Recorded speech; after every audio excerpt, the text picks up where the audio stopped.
Good morning, children. Shall we start the new lesson? Okay. You have learned that all organisms are made of small microscopic units called cells. A cell is the smallest structural and functional unit of an organism. Each cell of an organism performs certain functions such as nutrition, transport, excretion, and reproduction. To perform these functions, the cell needs energy.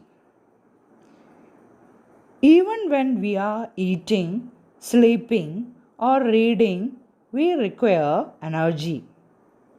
Where does this energy come from? Can you say why your parents insist that you should eat regularly? The reason is the food has stored energy. Energy is released during respiration. Therefore, all living organisms respire to get energy from food. Let us learn about respiration. The process of respiration involves taking in oxygen into the cells, using it for releasing energy by burning food, then eliminating the waste products, that is carbon dioxide and water from the body. That is, oxygen is taken in and carbon dioxide is given out. The process of respiration is the reverse of photosynthesis. This is because photosynthesis is the making of food by absorbing sunlight energy, whereas respiration is the breaking of food to release energy. There are two main parts in the process of respiration. One is breathing, that is, taking in oxygen from air and releasing carbon dioxide. Then, cellular respiration, that is, the process of breakdown of food in the cells of the body with the release of energy, that is, cellular respiration. The process of cellular respiration is common to all the living organisms. It takes place in all the cells of an organism. The process of respiration can be written in the form of a word equation as follows: glucose plus oxygen gives carbon dioxide, water, and energy. In the cell, the food, that is glucose, is broken down into carbon dioxide and water using oxygen. When breakdown of glucose occurs with the use of oxygen, it is called aerobic respiration. Food can also be broken down without using oxygen. This is called anaerobic respiration. The breaking down of food during aerobic respiration can be represented by means of a word equation. That is, glucose gives carbon dioxide, water, and energy in presence of oxygen. All the organisms which obtain energy by aerobic respiration cannot live without the oxygen. Aerobic respiration produces much more energy because complete breakdown of glucose occurs during aerobic respiration by the use of oxygen. The complete breakdown of glucose produces carbon dioxide and water.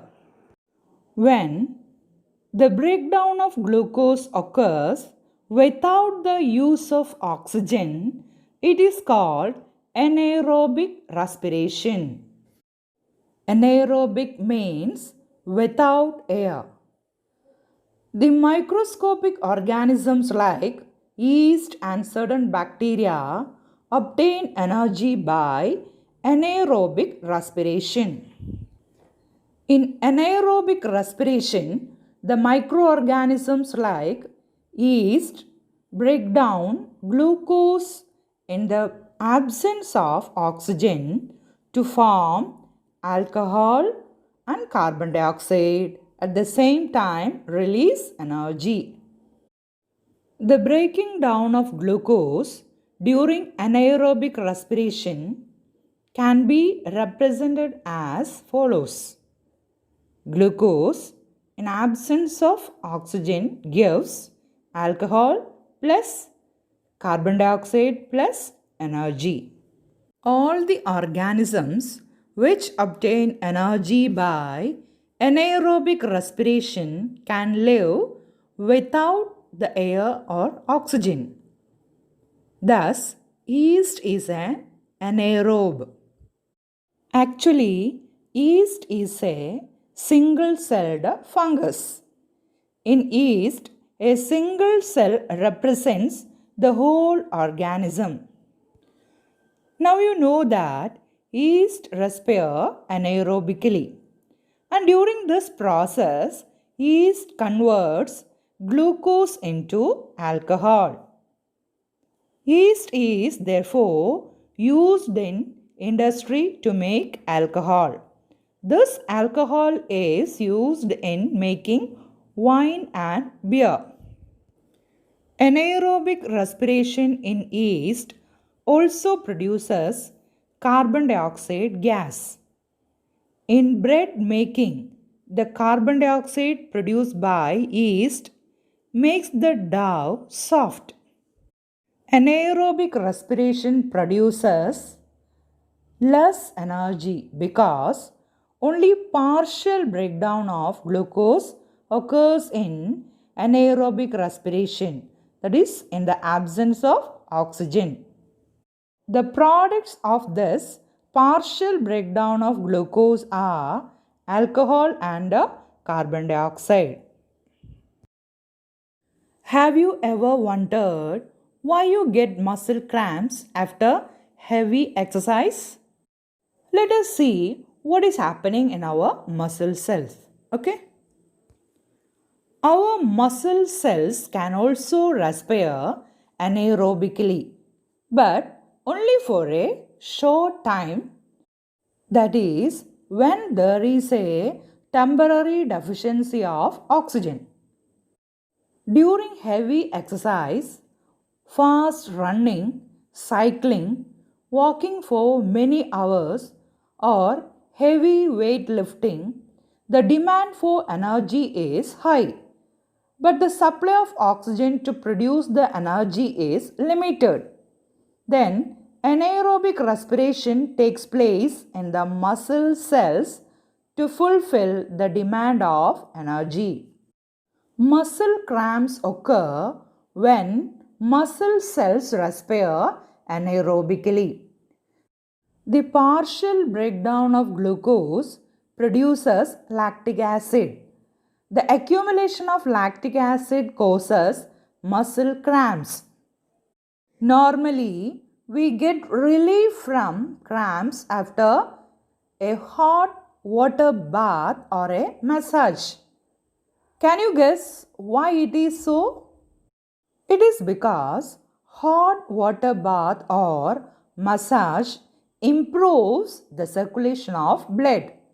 As a result, the supply of oxygen to the muscle cells increases. The increase in supply of oxygen results in the complete breakdown of lactic acid into carbon dioxide and water. The breakdown of glucose during anaerobic respiration in muscles can be represented by a word equation. That is, glucose, insufficient supply of oxygen, gives lactic acid plus energy. Before we end this session, see the similarities and differences between aerobic and anaerobic respiration. The similarity is that in both cases, that is, in case of aerobic and anaerobic respiration, the food is broken down to release energy. Then the differences. Aerobic respiration takes place in presence of oxygen. During aerobic respiration, complete breakdown of food occurs. The end products in aerobic respiration are carbon dioxide and water. It produces a considerable amount of energy. Then, anaerobic respiration. It takes place in the absence of oxygen. Here, partial breakdown of food occurs. The end products in anaerobic respiration may be alcohol and carbon dioxide, as in yeast, and if it is in muscle cell, it will be lactic acid. Less energy is produced during anaerobic respiration.